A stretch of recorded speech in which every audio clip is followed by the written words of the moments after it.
그리고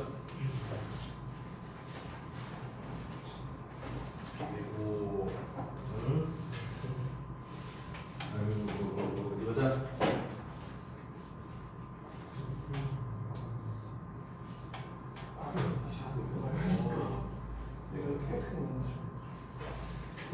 잘 봤습니다. 정말 제가 예상한 대로 답을 쓰셨어요. 전원다. 한 명도 안 빼고. 제가 뭐 어법 오리엔테이션이라고 써놨는데 사실 오늘 교재로 수업 나갈 일은 없을 것 같긴 해요. 네. 왜 안 가져왔어? 뭐라고? 놓고 왔어. 잘하네. 제가 이제 오늘 수업할 저기 뭐야 데일리 테스트 본 거 있잖아. 그거는 펴놔라. 니네가 필기할 거리가 좀 있을 거니까. 오늘 어법 첫 수업인데 대단히 중요합니다. 미리 말하자면요. 오늘 저는 이 수업 이후로 요 OT 때 한 요 내용을 저는 설명하지 않을 겁니다. 오늘이 처음이자 마지막이고요. 그리고 여러분께서 여태까지 그 어디에서도 들어본 적 없는 어법 수업을 해드릴 거고요. 문법 책에서도 본 적 없는 내용을 설명을 해줄 겁니다. 이해가 됩니다. 네. 자, 우리가 하기 전에 앞서서 여러분께 좀 여쭤보고 싶은 게 있는데 어법 어렵죠? 그렇죠? 쉽지 않죠? 여러분 하품할 때 입 좀 막고 해라 자식아. 이렇게 벌리지 말고. 자, 다시. 우리가 이제 어법을 지난 이제 중학교 때도 사실 계속해서 배워왔고, 그리고 지난 이제 우리가 총 6번의 시험을 보면서 맨날 학교에서 봤어요. 다음 중 어법상 무슨 맨날 틀려. 그렇죠? 그러면 이 어법이 대체 왜 어려울까? 저는 그 이유를 3가지라고 생각합니다. 첫 번째, 용어가 어려워. 이게 무슨 말이냐? 우리가 다 용어는 들어봤거든. 주워 들어봤어. 뭐 투부정사, 뭐 관계사, 가정법 다 들어봤잖아. 그치? 그럼 내가 가정법이 뭐냐, 관계사가 뭐냐 이러면 대답을 제대로 하는 친구를 한 명도 못 봤어요. 한 명도 못 봤어. 내가 한번 물어볼까? 나 이름도 익힐 겸 기환이지? 기환아, 가정법이 뭐야? 네가 아는 대로 말해. 시제를 한시 뒤로 그러니까 앞에 시제 써가지고 일어나지 않은 일에 대해서 가정하기. 일어나지 않은 일을 뭐라고? 가정. 가정하는 거. 나쁘지 않은데? 자, 그러면은 선재. 선재야, 그러면 부정사가 뭐예요? 부정사, 투부정사. 부정사가 뭐야? 네가 아는 대로 말해.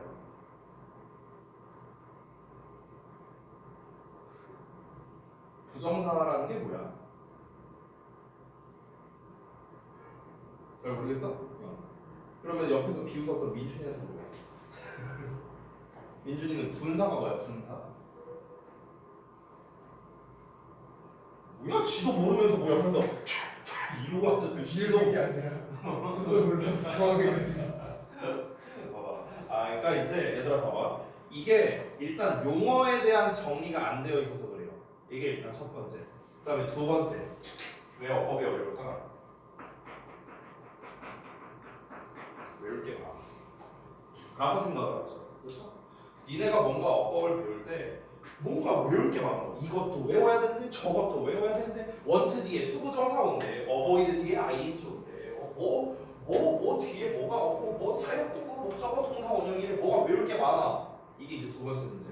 근데 가장 결정적인 문제가 있어요. 세 번째 문제가 뭐냐면 내가 어찌저찌 해갖고 개념을 익혔어. 근데 문제풀이로 연결이 안 돼. 연결이 안 돼. 왜 그럴까? 이유가 있어요. 봐봐. 우리가 중등부 때 일명 문법이라고 배웠던 녀석들은요. 아마 여기 계신 분들 대부분 중학교 때 영어 성적이 나쁘진 않았을 거야. 그래도 80은 넘지 않았을까 대부분? 아닌가? 어쨌든. 근데 이제 고등부 들어와서 좀 이제 영어 실력이 좀 많이 영어가 좀 많이 어렵고 성적이 좀 안 나오고 이랬었을 거예요. 아마 자기 만족만큼 안 나왔겠죠. 자, 근데 이제 문제가 뭐냐면 우리 중학교 때 한번 잘 생각해봐. 중학교 때는 어법이 시험에서 어떻게 나온 줄 알아? 예를 들어서 교과서가 뭐 1에서 4과가 시험 범위다. 그러면 이제 1과 뭐 예를 들어 주격 관계대명사, 뭐 분사구문, 뭐 이과, 투부정사의 부사적 용법 뭐 이렇게 있어요. 일명 목표 어법이 있었어. 그래서 학교에서 그 회색으로 된 막 그 프린트 주면서 이거 시험에 나온다 하면서 이제 주잖아요. 그렇죠? 중학교 때 공부를 안 했구만. 그런 게 있었어? 약간 이런 표정이야. 그렇게 줘요 학교에서 핸드아웃을 준다고. 그러면 이제 여기에 막 무슨 뭐 개념 써 있고 뭐 이제 뭐 유제 문제 뭐 푸는 거 있고 막 이런 게 있단 말이야. 그래서 중학교 때 그랬다고. 근데 여러분 고등학교 들어와서 학교에서 혹시 그런 적 있었냐? 야 이번 시험 범위에 관계대명사, 관계부사, 가정법만 시험 나온다. 이거 보고 공부해. 이런 적 있어요? 단 한 번도 없었을 거야. 왜? 고등부는 전범위로 나오거든요. 전범위로. 그럼 전범위로 시험 나오니까 이제 앞에서 막 선생님이 막 뭘 설명을 해줘. 이거는 이렇대, 저거는 저렇대. 그러니까 이렇게 풀어야 되는데 그냥 너네는 아무 생각 없이 이러고 그냥 보는 거야. 그럼 여기서 정답 문제가 뭐냐면 왜 저런지를 몰라 너네는. 그리고 어떤 과정을 통해서 저렇게 이제 생각을 해야 되는가, 어떻게 생각을 해야 이제 문제를 풀 수가 있는가, 그 사고하는 방식 자체를 모르는 거야. 됐어? 그래서 그걸 다 알려줄게요. 알겠죠? 자, 제가 하기 전에 앞서서 오늘 설명드릴 거는 크게 이제 두 가지로 나눠서 설명할 거예요. 두 가지. 첫 번째는 뭐냐면 일단 어법이라는 녀석의 진정한 의미부터 해서 여러분이 그동안 몰랐던 그리고 반드시 알아야 하는 이 필수적인 어법에 대해서 간략하게 말을 해줄 겁니다. 언어적으로 접근할 거예요. 우리가 마치 중등부 때 배웠던 야 이거는 이렇게 되니까 외워 이런 식으로 전 설명하지 않을 겁니다. 알겠죠? 그리고 두 번째는요 진짜로 어법 문제 푸는 법을 알려줄게요. 제가 오늘 알려준 방법, 제가 오늘 프린트를 준비한 게 있어요. 이따 여러분들이 드릴 거거든요. 이게 3페이지밖에 안 돼요. 근데 이 3페이지에 있는 걸 니네가 다 외우고 익혀서 채워할 수 있다면요 내가 장담하는데요 수능 문제도 껌이에요. 수능 문제도 껌이에요. 다 풀 수 있어요. 다 풀 수 있어요. 이거를 제가 실험이라고 하긴 좀 뭐한데요. 좀 실험을 해봤어요. 누구에게냐? 중1 애들한테 해봤어요. 예전에 3년 전쯤인가 중1 애들한테 이걸 해봤거든요. 중1 애들한테 이걸 중2였다. 3년 전 중2면 니네랑 동갑이네. 그러네. 3년 전에 중2 애들한테 내가 이거를 주고 설명을 해줬어요. 그리고 2018년도에 시행된 수능이 어법 문제가 좀 어려웠거든요. 그때 정답률이 20몇 프로밖에 안 됐어요. 그거 풀어보라 했거든. 다 맞췄어요. 다 맞췄어요. 그래서 할 수 있다고. 어법 문제 맞춘 건요, 여러분 입장에서 아닐 수도 있지만 껌이에요. 제가 하나 더 말해줄게요. 이따가 말할 수 있는데 제가 어법 수업하는 거를 이제 영상을 촬영해서 이제 유튜브로 올려놨잖아요. 근데 이제 누구라고 얘기를 안 할게요. 우리 학원에 어떤 선생님이 그 제가 어법 수업하는 거를 보셨나봐요. 영상을 보시고 나서 저한테 왔어요. 수업 다 끝나고 저한테 와서 보원장님 보원장님 거 그 어법 영상 봤는데 저 혹시 좀 그 하는 법, 그 수업 진행하는 법 좀 알려주실 수 있냐 이러는 거. 알았다. 그걸 이제 옆에서 다른 분들이 듣더니 저도 알려달라 이러는 거야. 그래서 올해 3월 중순이었나? 그때 요 강의실에서 선생님들 다 앉혀놓고 제가 어법 수업했어요. 그때 그런 적이 한 번 있었어요. 그래서 지금도 각 선생님들이 이제 뭐 일부 선생님들은 제가 하는 방식으로 어법을 수업하고 계시더라고요. 근데 여러분 맛집의 최고는 뭐예요? 원조가 알려드릴게요. 알겠죠? 자 가봅시다. 자 어법 오리엔테이션 첫 번째부터 갑니다. 자 일단 어법 학습의 목적부터 말씀드릴게요. 첫 번째 오늘 잘 들으셔야 돼요. 알겠죠? 우리가 배우는 거는요 문법이 아니에요. 어법이에요. 선생님 뭐가 달라요? 문법과 어법. 잠깐만. 혹시 필기하고 싶으면요 내가 이거 프린트 미리 줄게. 여기다 쓰는 게 더 나을 것 같아서 미리 줄게. 자 뒤로 좀 주세요.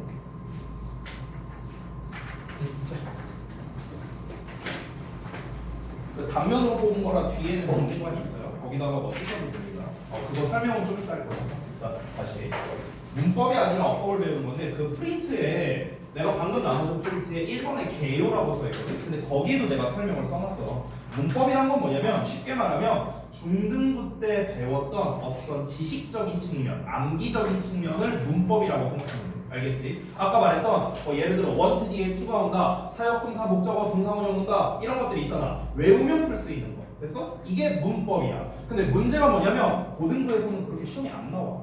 니네 아마 본 적 없을 거예요. 그렇게 안 나오는 거. 이게 문제예요. 그래서 우리가 배우는 건 뭐냐? 어법이야, 어법. 어법이란 건 뭐냐면 쉽게 말하면 거기 써 있는데 문법이라는 녀석과 플러스 뭐가 결합된 거냐면요. 그 해석 또는 구문이 결합되어 있는 형태다. 이걸 우리가 어법이라고 불러. 거기 써 있어 다. 자 그러면 이제 우리가 배우는 건 어법이다. 그러니까 문법적인 어떤 지식만을 배워서는요 의미가 없어요. 의미가 없어. 여러분 모의고사에서 어법 문제 몇 개 나와요? 몇 개 나와? 아이씨 모의고사 한두 번 본 것도 아닌데 이걸 왜 고민하고 있어? 어법 문제 몇 개? 그렇지 한 개 나오지 한 개. 그래서 내신에서는 뭐 이건 학교마다 다르지만 적게는 2개, 많게는 한 4개 정도 나옵니다. 보통은요 어법 문제가 모의고사에서 한 문제 나오고. 그럼 생각을 해봐. 야 모의고사 45문제 중에 어법 문제 1개 나오고요. 보통 내신에서는 시험 문제 수가 25에서 28문제 정도 됩니다. 그렇죠? 여기에서 한 2에서 4문제 정도 나와요. 비중이 압도적으로 낮습니다. 야 어법 문제를 풀기 위해서 어법을 배우는 건요 낭비예요 낭비. 됐어? 그렇기 때문에 우리가 어법을 배우는 진정한 목적은 뭐냐면요 해석을 올바르게 하기 위해서고요 영작을 잘하기 위해서예요. 정확하게는 해석을 잘하기 위해서. 여기서 내가 해석이라 써놓은 거는요 일단 기본적인 거는 직독직해를 잘하기 위해서고 그 각 어법에 숨겨져 있는 의미가 있어요. 여러분이 여태까지 알고 있던 거랑은 달라요. 예를 들어서 내가 만약에 뭐라 그럴까 사역동사 어떻게 해석하냐라고 물어보면 여기에 과반수 이상은 시키다라고 말할 거야. 아니에요. 그래서 그러니까 그런 거에 좀 숨겨져 있는 의미들이 있다고요. 의미들 그런 거를 알려줄 거예요. 그러니까 해석적으로 접근할 겁니다. 저는요. 자 물론 우리가 어법 수업이기 때문에 어법 문제를 어떻게 하면 잘 풀 수 있느냐도 제가 알려줄 겁니다. 아까도 말했지만 이건 껌이에요. 그냥 껌이야. 저한테 배우면 돼요. 쉽습니다. 저한테 이론 배우고요. 내가 하라는 대로 여러분이 꾸준히 하면 돼요. 그러면요 보통 좀 이제 아이들을 내가 시켜보니까 6개월 정도 걸렸어요. 보통 6개월 정도. 6개월 정도면 그냥 마스터했습니다. 대부분. 알겠죠? 저도 이렇게 풀어요. 오늘 알려줄 방법으로 저도 그렇게 푼다. 알겠죠? 자, 가보겠습니다. 자, 언어의 차이부터 가볼게요. 언어의 차이. 자, 여러분, 우리가 지금 배우는 거는요, 서구식 언어예요. 그렇죠? 우리는 동양권에 살고 있는 한국 사람이죠. 그럼 당연히 차이가 있을 수밖에 없는데요. 여러분, 서양과 동양은요, 당연히 문화적 차이가 있습니다. 이 문화를 가장 잘 드러내는 수단이 언어예요. 언어. 그러니까 언어에는 그 해당 국가의 문화가 녹아져 있는 거거든요. 그거를 보여줄게요. 여러분 내가 퀴즈 한번 내볼 테니까 맞춰봐. 동양권은요 시간과 장소 중에 뭘 중요시 여길 것 같아요? A가 뭘 중요시 여길 것 같아요? 장소? 장소일 것 같아? 자 석현이 뭘 중요시 여길 것 같아? 시간과 장소 중에 시간? 장소도 나왔고 시간도 나왔네. 정답은 시간이에요. 왜 그럴까? 왜 그러냐면요 농업 문명이어서 그래요. 농업 문명. 자, 동양권 같은 경우는요 농사짓고 살았죠. 농업 문명이었어요. 전부 다. 야, 농사짓는데 제일 중요한 게 뭐야? 시간이에요. 시간. 어느 시간에 어느 때 모내기를 하고 어느 때 뭘 하고 시기가 제일 중요하다고. 그러니까 조선시대 때 이 단계 발명된 거 아니야. 해시계니, 물시계니, 농사짓성이 이 단계 왜 나왔어? 시간이 중요하니까 그런 거죠.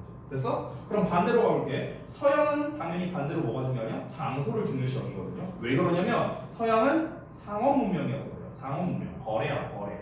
야, 거래에서 가장 중요한 게 뭐냐? 장소거든요. 내가 똑같은 아이스크림을 팔아도 여기 후곡에서 파느냐, 에베레스트 산에서 파느냐는 당연히 가격이 다를 수밖에 없어요. 그렇죠? 장소가 중요하기 때문에 그렇습니다. 애초에 영어라는 언어의 발달은 어디에서 시작되냐면요. 이게 간혹 가다가 성경으로 알고 계신 분들이 있더라고요. 이게 성경이 아니고요. 어디에서 출발했냐면 예전에 그 어떤 거래에서 출발된 건데 예전에 선사시대 이럴 때 생각해보면 옆집에 우가우가 씨한테 내가 소 한 마리를 빌려줬어. 그러면은 소 한 마리를 빌려줬다는 증거가 있어야 될 거 아니야. 그걸 벽에다가 소 그림을 그려라. 벽화. 됐어? 여기에서 영어라는 언어가 출발한 거예요. 됐어? 그러니까 다시 한번 말하자면 얘네는 상업 문명이고 거래를 기반으로 하는데 그래서 중요한 게 뭐다? 장소다. 장소. 자 그러면은 서양식 언어와 동양식 언어에 뭐 여러 차이가 있겠지만 대표적으로 시간과 장소 중에서 뭘 더 중시하는가를 알아봤죠. 문화적 차이를 봤어요. 그럼 이제 이게 언어에 어떻게 녹아있나를 보겠습니다. 예시 한번 볼까요? 자 한글 봐봐. 나는 어제 서점에 갔어. 영어 I went to the library yesterday. 뭐가 먼저 왔죠? 나는 어제. 시간이 먼저 왔네요. 그렇죠? 영어는요? I went 투더 라이브러리 장소가 먼저. 왜? 더 중요시 여기니까. 됐냐? 문화적 차이가 언어에 녹아드는 거야. 됐어? 우리는 보통 이거를요. 우리는 그냥 이거를 아무 생각 없이 썼죠. 그렇죠? 그리고 영어에서 이런 걸 배울 때 뭐 간혹 가다가 요새는 잘 안 가르치는 것 같은데 뭐 이걸 뭐 장방신이 뭐 이딴 식으로 가르치는 경우도 있어요. 장소가 뭐 시간 순으로 쓴다 부사를 쓸 때 뭐 이런 게 있어. 근데 일단 이유가 뭐냐? 장소를 중요시 여기니까 상업 문명이니까. 됐어? 이게 다 연결되는 거라고. 자 그럼 어때요? 지금 본 것처럼요. 시간과 장소 중 뭘 더 중요시 여기느냐 이것만 보더라도 벌써 차이가 발생했고 이게 언어에 녹아들어 있는 걸 우리는 확인할 수가 있었습니다. 이렇게 차이가 있을 수밖에 없다라는 거. 그럼 이제 우리는 문화적 차이가 당연히 있으니까 언어에 이렇게 녹아드는구나라는 거를 인지하고 우리가 배우자는 거예요. 제대로 배우자. 알겠지? 자 이제 가볼게요. 문법이 아니라 어법의 기본을 알려드릴게요. 어법의 기본. 자 여기서부터 설명드릴 건 오늘 여러분께서 데일리 테스트에서 봤던 거를 이제 순서대로 제가 정리를 했는데요. 데일리 테스트에 나와 있는 거랑은 순서를 좀 달리 하겠습니다. 첫 번째는 현재 시제와 과거 시제 나와 있는데 자 제가 미리 좀 말하자면요. 저는 이 순서대로 할게요. 시제를 하고요. 그 다음에 뭘 설명드릴 거냐면 조동사를 설명드릴게요. 그리고 오늘 데일리 테스트 제가 안 냈는데요. 가정법을 설명드릴게요. 가정법. 이렇게 이어갈 거예요. 시제, 조동사, 가정법이야. 여러분이 지금까지 중등부 또는 고등부에서 문법 또는 어법을 배울 때요. 시제는 시제대로, 조동사는 조동사, 가정법은 가정법대로 다 따로따로 배웠거든. 근데 얘들아 이게 사실 한 묶음이란 걸 알고 있어요. 이게 한 묶음이야, 한 묶음. 됐어? 여러분 보통 문법책을 보면은요. 초반부에 시제가 나오고 그 다음에 조동사가 나오고 그 교재 맨 후반부에 가정법이 나오거든요. 왜 그런 줄 알아요? 요 순서대로 배워야 되기 때문에 그런 거야. 가정법을 이해하려면 조동사를 이해해야 되고 조동사를 이해하려면 시제부터 이해해야 되거든. 그래서 요 순서로 나오는 거야. 근데 문제가 뭐냐? 순서는 맞는데 문법책에 설명을 제대로 안 써. 그냥 시제라고 해봤자 오늘 너네가 쓴 것들이 대부분 뻔해. 그나마 공부를 열심히 한 사람은 이렇게 써놨어요. 현재 시제에다가 뭐지? 과학적 사실? 불변의 진리? 이런 거 써놨어요. 우리 문법책 보면 나와 있는 거 있죠. 아니, 당연히 맞는 말이야. 근데 솔직히 말하면 저는 그렇게 공부해 본 적이 없어서 저도 잘 몰라요. 근데 그딴 거 필요 없어요. 자, 현재 시제 뭔지 알려줄게요. 잘 봐. 현재 시제의 특징은 뭐냐면요. 뚜렷해요. 뚜렷해. 그리고 평소에 벌어져요. 이게 되게 중요한 말이거든. 평상시에 벌어진다, 뚜렷하다, 명백하다, 현실적이다. 여러 가지 말로 할 수 있는데 내가 예시 하나 써볼게. 자, 예를 들어서 또 유튜브라고 했어. 지호야, 테스트해봐. 너 뭐해? 이거죠. 자, 그럼 내가 예문 하나 더 써볼게. What are you doing? 얘들아 이거 해서 어떻게 해? 너 뭐 하고 있어? 그럼 둘이 뭐가 달라?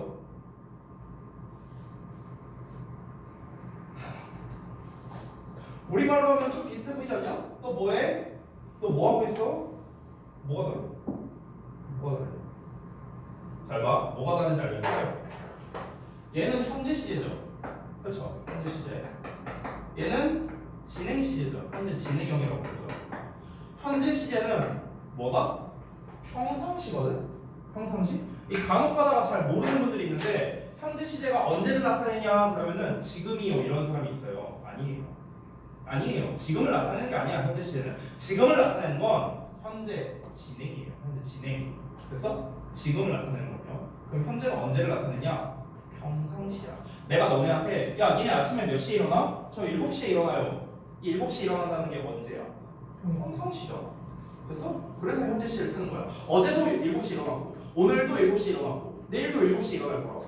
왜냐? 이게 뭐야? 평상시. 평상시에 벌어지는 일이 뭐야? 현재 시제야. 니네가 문법책을 보면은 이런 멘트가 나와 있어. 아까 내가 잠깐 말했던 거. 과학적 사실이나 불변의 진리 이딴 놈들을 쓸 때 현재 시제를 쓴대요. 왜 그럴까? 평상시에 벌어진 일이라 그런 거야. 물은 0도에서 언대요. 그럼 내일은 100도에서 오냐? 아니잖아. 평소에 벌어진 일이죠. 지구가 태양을 돈대. 과학적 사실이죠. 그렇죠? 그럼 내일은 태양이 지구를 돌아요? 아니죠. 변하지 않는다고요. 변하지 않는 거. 평상시에 벌어지는 일. 됐냐? 이게 현재 시의 키워드라고. 그럼 봐봐. What do you do에 숨어져 있는 의미는 뭐예요? 너 뭐해? 라고 해석을 하는데 정확하게는 뭐다? 하품 이막과라고. 뭐라고? 너 평소에 뭐해? 라는 뜻이야. 너 평소에 뭐해?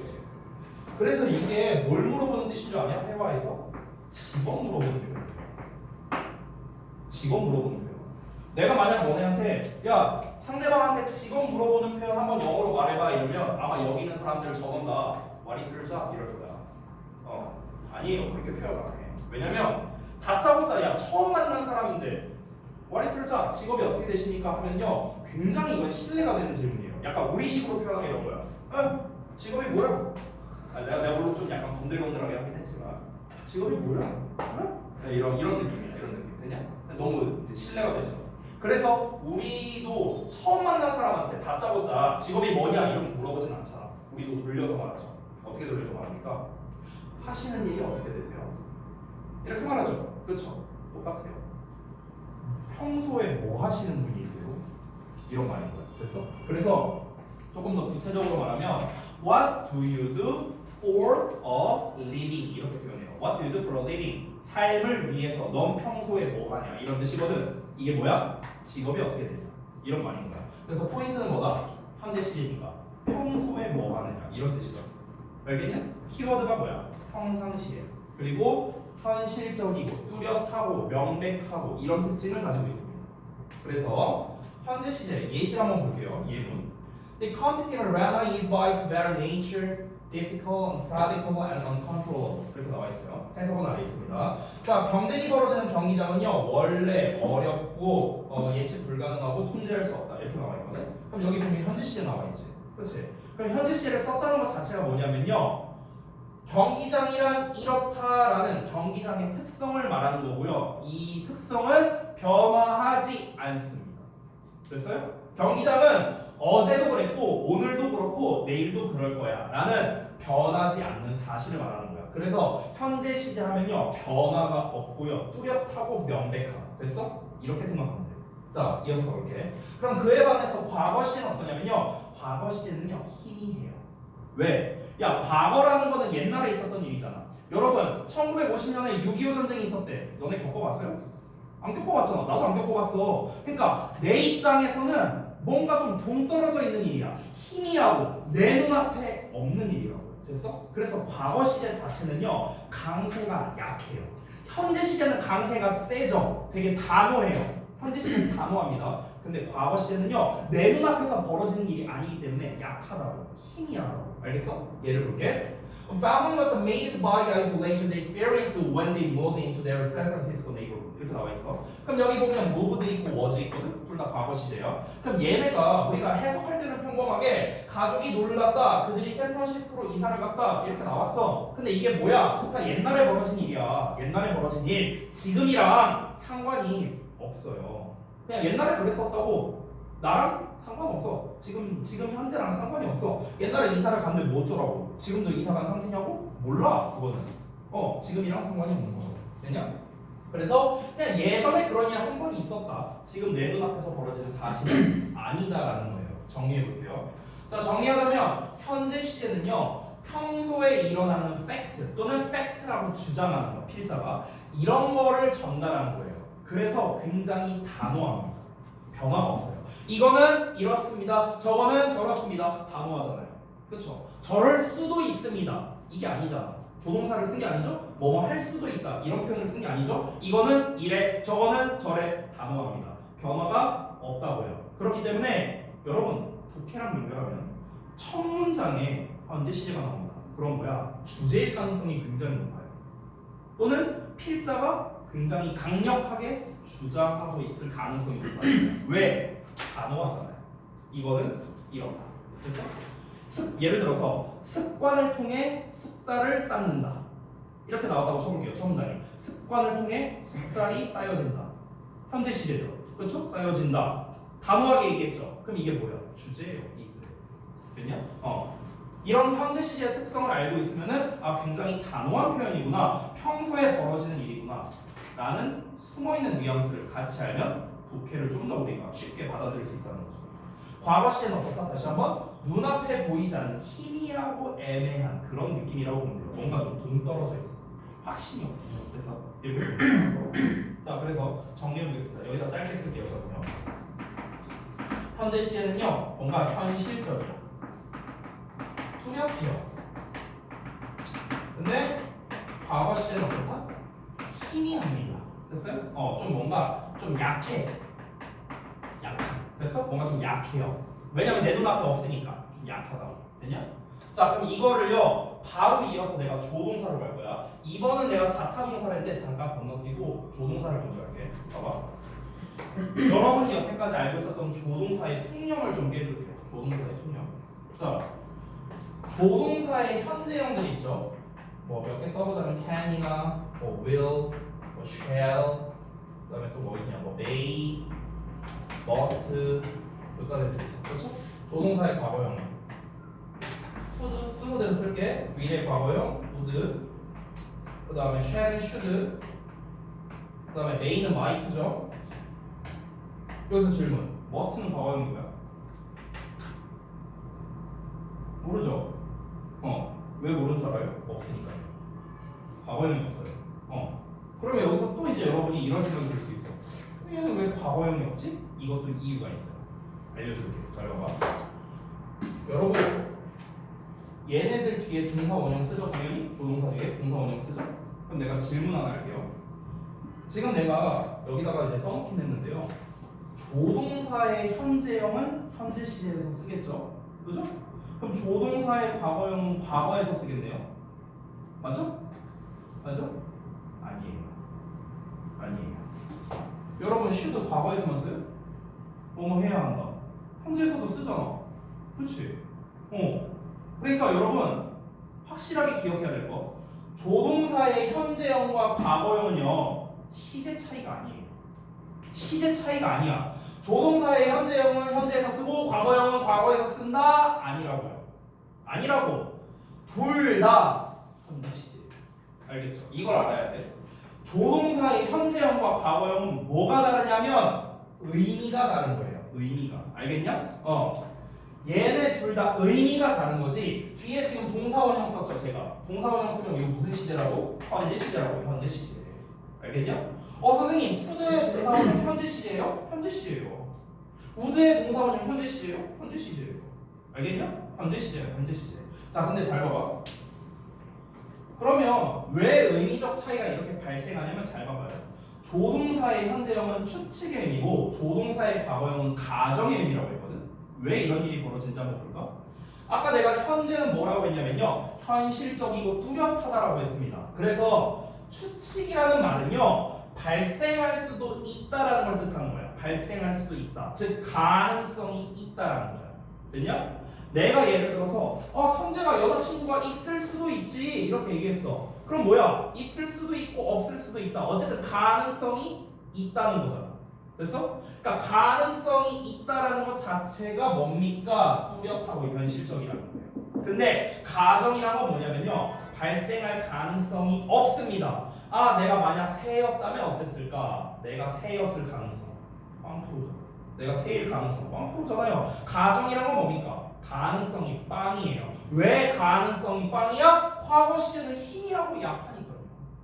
됐어요? 희미하고 약하니까 가능성이 없는 거예요. 얘는 뚜렷하니까 가능성이 있는 거예요. 얘는 뚜렷하지 않으니까 가능성이 없는 거라고. 됐냐? 그렇기 때문에 조동사의 현재형이 가능성이 있는 추측의 의미, 얘는 가능성이 없는 가정의 의미가 되는 거예요. 됐냐? 근데 다시 한번 말하지만 얘네들 뒤에 각각 동사 원형 쓰면 무슨 시제다? 현재 시제라고. 현재 시제. 시제는 현재 시제라고. 형태는 우리가 현재형, 과거형이라고 부르는데 형태는 그런데 실제로 시제는 뒤에 동사 원형 오면 현재 시제라고. 현재 시제. 그럼 이제 여기에서 선생님 저는 진짜 그러면 과거 시제를 쓰고 싶은데요. 그럼 어떻게 써야 돼요? 아마 들어봤을 거야. have, pp라는 형태를 쓰면 돼요. 그럼 진짜 과거 시제가 돼요. 그냥 can have pp 됐어? may have pp would have pp 됐어? 이런 식으로 쓰면 무슨 시제? 그러면 이제 진짜 과거 시제가 돼요. 됐냐? 이렇게 연결할 수 있다. 그럼 아까 전에 말했던 걸 이어볼까요? 얘네들은 다 이렇게 과거 시제가 있거든. 근데 얘만 과거 시제가 없어요. 왜 그럴까? 봐봐. 여러분 can, will, shall, may, must는요 전부 다 공통적으로 추측성의 의미를 가지고 있다고 했죠? 얘네들은 전부 다 공통적으로 가정의 의미를 갖고 있습니다. 자, 여러분이 오해할까 한 가지 얘기해 줄게요. 예를 들어 can을 보면은 can이라는 녀석은 너네가 제일 잘 알고 있는 게 뭐 할 수 있다라는 능력의 의미를 가지고 있잖아. 그렇지? 맞아. 능력의 의미 가지고 있는 것 같고 그 능력의 의미를 과거 시제에서 쓸 때 could로 쓰는 것도 맞아요. 맞는데 지금 나는 부수적인 의미를 설명하는 게 아니야. 얘는 뭐 능력의 의미, 얘는 뭐 허가의 의미, 얘는 뭐 해야 된다, 뭐 이제 뭐야 강제성의 의미 이런 것들이 있잖아. 이거 다 빼고 추측만 말하고 있다고. 추측만. 됐어? 여기는 가정만 말하고 있다고. 가정만. 자, 이 상태에서 봐봐. 얘네들은 전부 다 추측성의 강도가 이제 어느 정도 있어요. 약간 이제 그 강세의 차이가 있을 뿐이야. 근데 must를 우리가 추측으로 해석하면 어떻게 해석하지? 해야 한다 말고 must의 다른 뭐뭐 해야 한다 말고 잘 몰라요? 뭐뭐임에 틀림없다 이렇게 해석을 한다. 강한 추측이다 이렇게 해석을 한단 말이야. 뭐뭐임에 틀림없다. 근데 얘들아 잘 들어봐.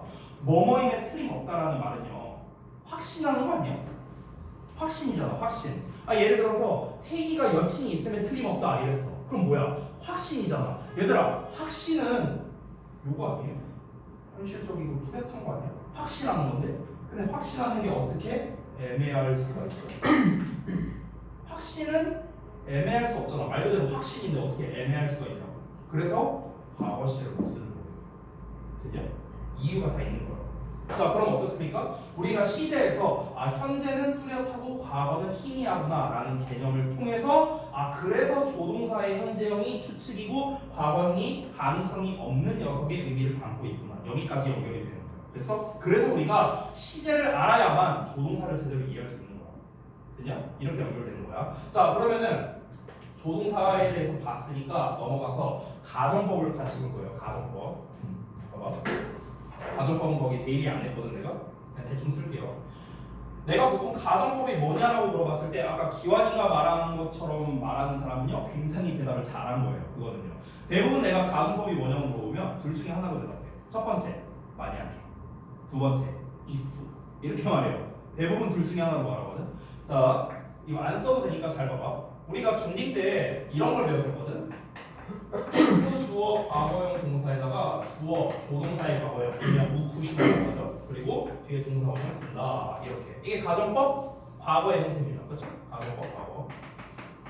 근데 문법 책을 보면은요 꼭 나와 있는 멘트가 있거든. 여기 뭐라고 써 있는 줄 알아? 현재 사실의 반대다. 이렇게 나와 있어. 들어봤지? 그렇지? 이런 멘트가 나와 있거든. 이제 여러분이 조동사를 제대로 이해했다면 이제 얘가 이해가 될 거야. 잘 봐봐. 가정법 과거는 아까 뭐라고요? 현재 사실의 반대라고 했거든. 얘 미리 말할게. 얘 현재 시제예요. 가정법 과거는요 현재 시제예요. 왜 현재 시제일까요? 조동사의 과거의 동사원형은 현재 시제니까요. 방금 했잖아 우리. 조동사의 과거의 동사원형 뭐라고? 현재 시제라고. 현재 시제. 우리 가정법 과거 알렸을 때 어떻게 써? if 주어 had pp 주어 조동사의 과거형 have pp 이렇게 쓰죠.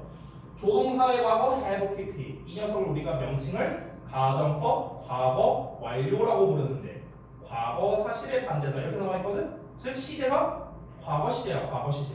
아까 배웠잖아. 조동사의 과거의 have pp는 과거 시제라고. 아까 배운 거 됐어?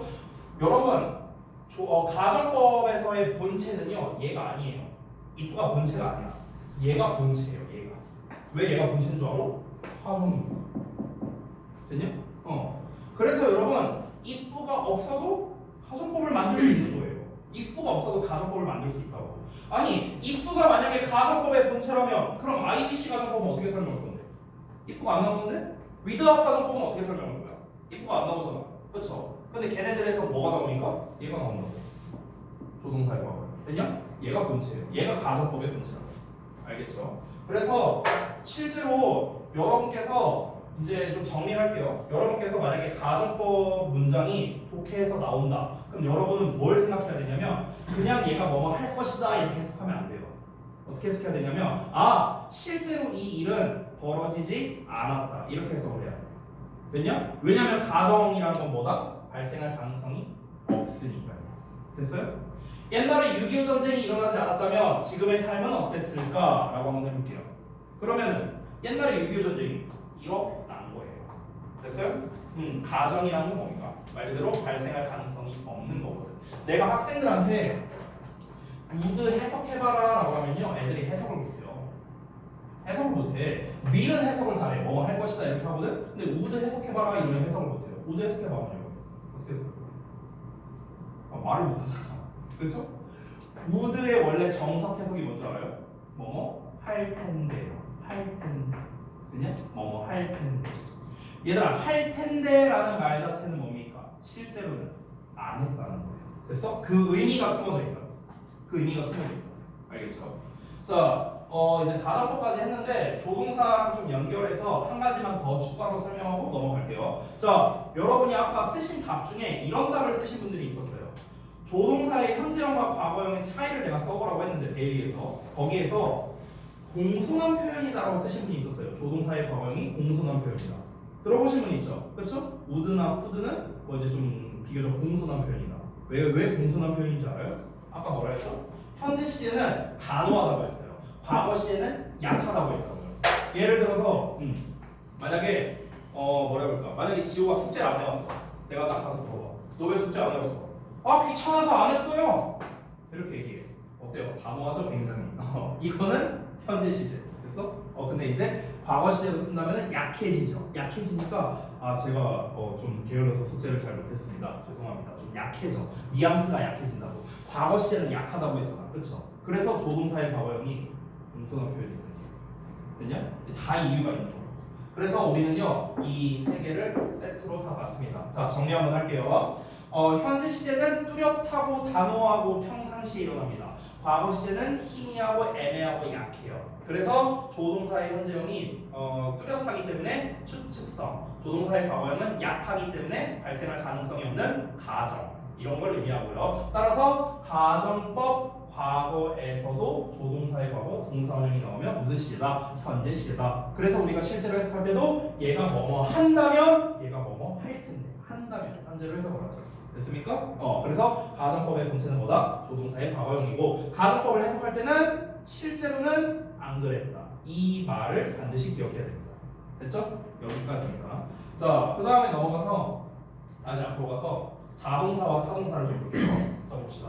요 자동사, 타동사는 아마 여러분께서 많이 들어본 녀석일 겁니다. 일단 설명을 좀 드리자면, 자동사라는 건요 자기 자신만 있어도 의미 전달되는 동사라는 뜻으로요. 쉽게 말하면 그냥 주어 지가 알아서 한다예요.